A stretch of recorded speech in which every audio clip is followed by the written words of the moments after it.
Max. Brigada Balita Nationwide.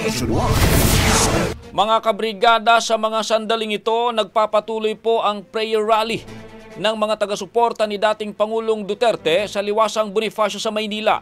Dumating na rin doon ang ilang kaalyado ng dating Pangulo. Inaasahan din na darating ang mag-inang si Hanilet Avancenia at Kitty Duterte ngayong gabi.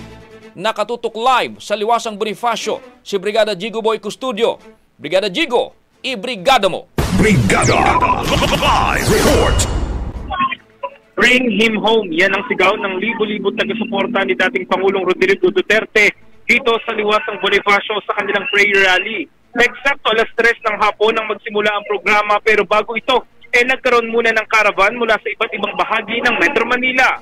Ang mga dumalo ay nakasuot ng berde, itim at puting damit bilang pagpapakita ng kanilang suporta sa dating Pangulo. Marami rin na nagdala ng mga watawat at mga placard na may mga mensaheng tulad ng I stand with PRRD at I am not a Filipino for nothing. Galing pa sila sa Metro Manila at mga karatig lalawigan.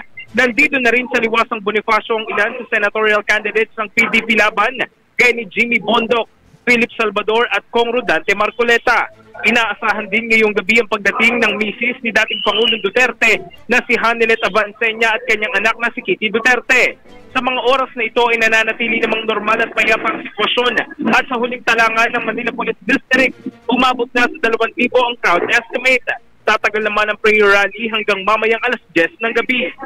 In the heart of changing lives, ito si Brigada Jigo Custodio ng 105.1 Brigada News of Manila, the Music News Authority. Ang bahaging ito ay hatid sa atin ng Drive Max Herbal Capsule. Lalaking angat, tumatagal.